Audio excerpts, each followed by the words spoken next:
once more, and welcome back to Creative Real Estate. We are going to continue on with Module 1, looking at Lesson 2 now. Let's get going here. All right, in Lesson 2 we're going to talk about focusing on the language and beliefs with respect to creative real estate investing. So ask yourself, what are your beliefs? Do you believe that it takes money to make money? Or do you believe that being rich is to be greedy and mean? Do you have to have a scarcity mindset, not wanting to share with other people? Or you need to be lucky? Or do you believe that knowledge is power? This is a very common one, and actually having knowledge adds to power, but it's actually applied knowledge is true power. So these are just an example of some beliefs that you can have that can be negative beliefs with respect to money.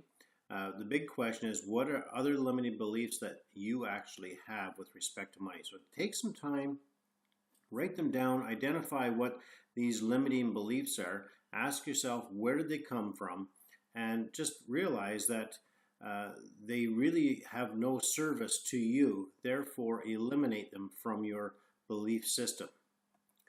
We then have some words that you want to avoid using as well.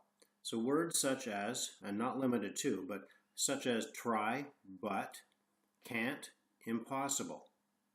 So let's take a look at the word try. Now here's a little exercise I would like you to participate with. And so grab some small object in front of you. So for example, find a pen. Place the pen in front of you and then just look at that pen sitting on the desk or table in front of you. Now, try to pick up the pen. Go ahead, try and pick it up.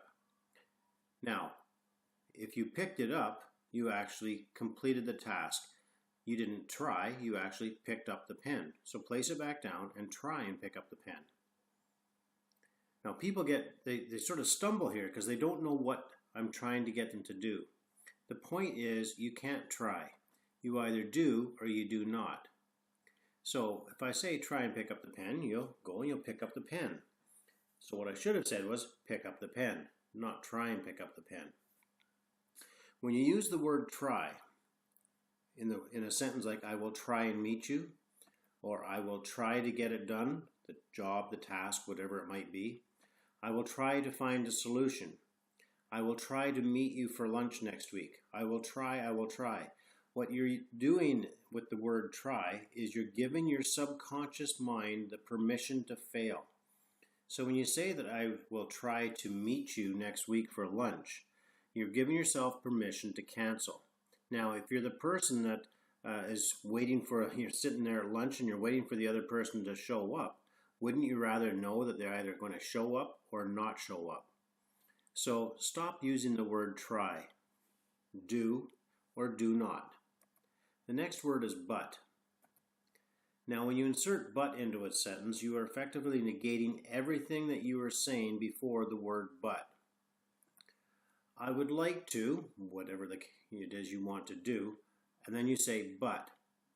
Well, as soon as you say the word but, everything before that means absolutely nothing. Now it may seem like a small thing, but again, it's your subconscious mind, not only of yourself, but of the other person.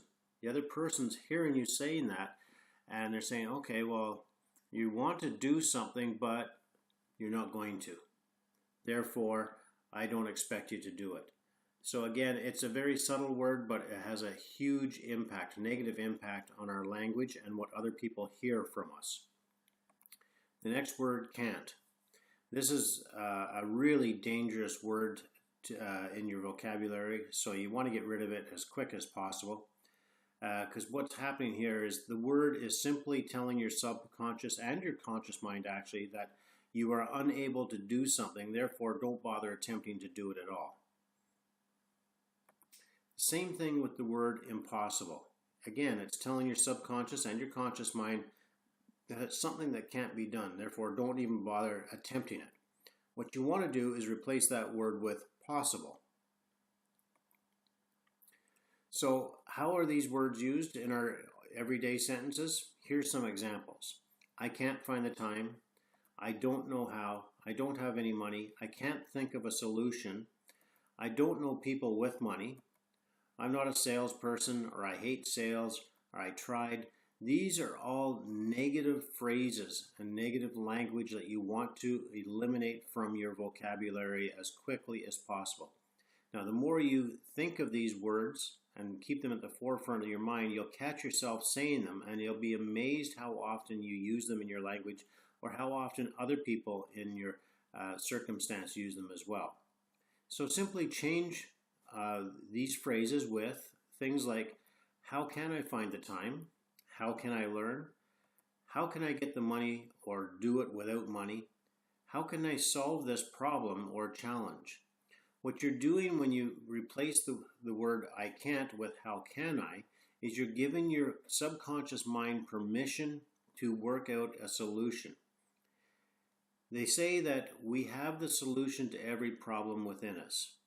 Now, for myself personally, I know that I have come up with some of the greatest solutions, especially when I am either sleeping or in a relaxed state while I'm out driving, because my subconscious mind is in overdrive at that point in time.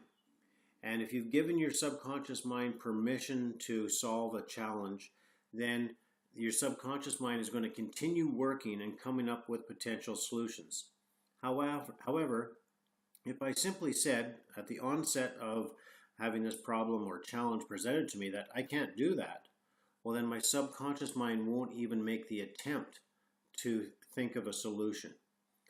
This is extremely important if you have small children, especially under the age of 5.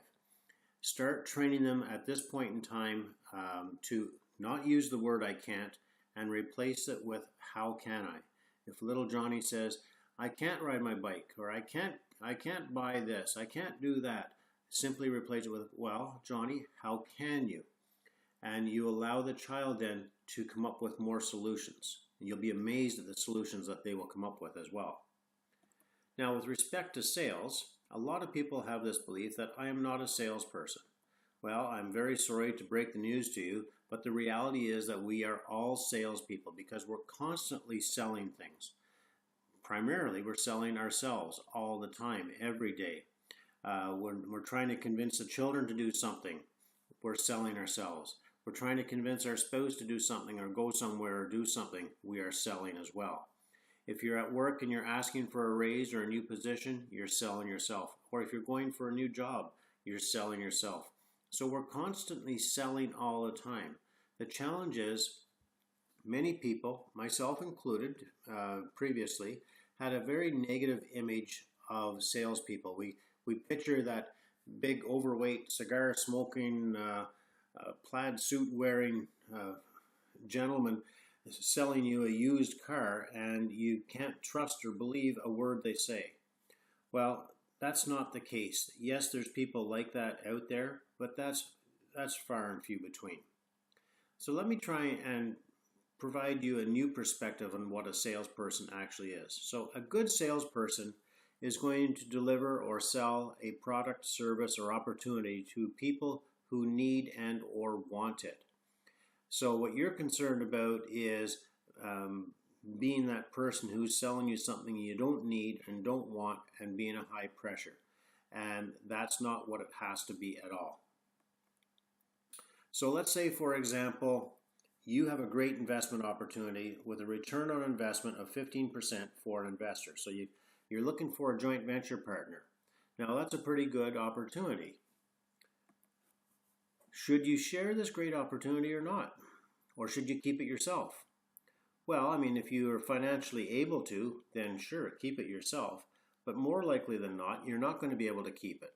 And it is a really good return on investment. So I think that you would agree that this is a great opportunity to share. Now, if you don't share this, then I believe that you've done a great disservice to your potential joint venture partner or person, because you've robbed them of an opportunity to invest in an opportunity that will generate a 15% return on their investment when they're currently getting maybe 3, 4, maybe 5%. So you have to look at it from the other person's perspective.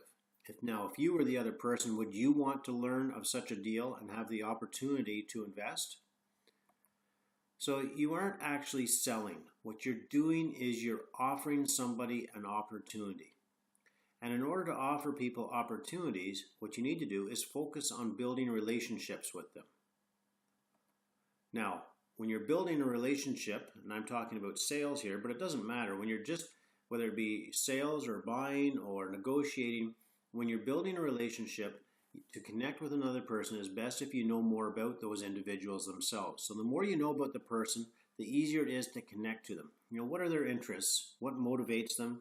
Why do they act a certain way? Why do they do what they do? Why do they treat people the way they do? Why do they treat their spouse the way that they do? Why do they treat their children the way they do? It may seem odd that you want to know and understand this, but the more you know about a person, the easier and quicker it is to connect with them. And if you can connect with them, then you can build a relationship of trust. And once you have a relationship of trust, it's much easier to negotiate because people will do business with people they know, like, and trust. So, now before you go figuring out what that other person is all about, I think it's important that you spend some time to figure out yourself. It's very important to understand what drives you. Why do you do things a certain way? Because if you do things a certain way and the person you're trying to connect with do things a totally different way, then that's going to potentially produce some conflict between the two of you.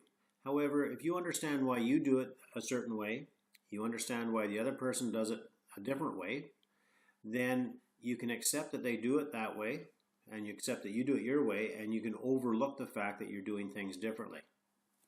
So what I've discovered, a very quick and easy way of learning all this is through, it was through an event. It's through Tony Robbins, actually.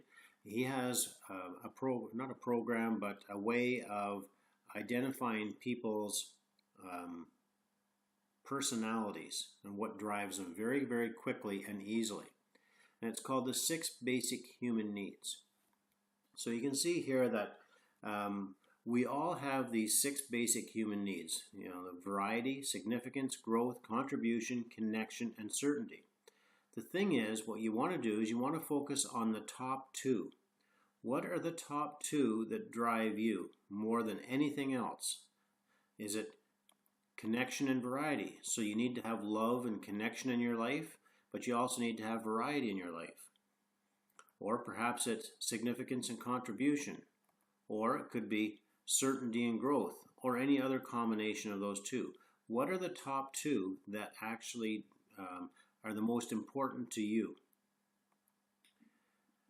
Now, why be concerned about these 6 basic human needs? Well, as I said before, it's good to know who you are so that you can connect quickly and easily with other people. Now, I could attempt to explain all these 6 basic human needs to help you identify what are your top 2. However, what I've done is I've included 2 videos about the 6 basic human needs that you can watch. The first video is of Tony Robbins explaining the whole process in a TED Talk presentation. It's approximately 20 minutes long. Or there's a second, much shorter version. It's an animated version of 3 to 4 minutes. You can watch either or both in order to get a better understanding of the 6 basic human needs. And what you'll discover, or what you should discover, is, for example, one of my top 2 needs is significance. Now, for the longest time, I had a challenge accepting the fact that I had a high need for significance because I related significance to arrogance, bullying, and all of these negative meanings. Now, that is one way of achieving significance, but for myself, I achieve significance by helping others, by teaching, by doing presentations, by hosting seminars, etc. So standing at the front of the room, I'm achieving a level of significance for myself personally, but I'm doing it through giving back and providing value to other people. So once I understood that, I was very good. I was very okay with significance being one of my top 6 basic human needs. So on the flip side, if a person's basic human need is significance, but they need the significance by putting down people, using sarcasm all the time, you can identify what is driving that individual. Therefore, you know how to relate to that individual more quickly and easily. So I highly recommend that you watch either or both of the videos, and it's certainly worth, I think, digging a little bit deeper. You can go onto YouTube. There's lots of good YouTube information about the 6 basic human needs, and go through that process. It'll help you understand who you are, how you work, and it'll also then help you understand what's driving the other person, so you can connect with that person relatively quickly and easily as well. All right, so that's it for lesson number 2 in module 1. Again, if you have any questions, please hang on until we do the live webinar, and you can ask your questions at that point in time. If you can't wait, by all means, email me at ken.beaton@arcarealestate.ca, or if you're watching this after we've had the live recording of the webinar, go ahead and email me at ken.beaton@arcarealestate.ca. And remember that we will be hosting periodically live Q&A review webinars as well, so that if you registered for the program after the live recording, not to worry, you will have a chance to participate in live webinars. Plus, there is also the monthly coaching call, which is the second Tuesday of every month, so questions can be asked during that call as well. All right, so thank you very much, and I look forward to seeing you in lesson number 3.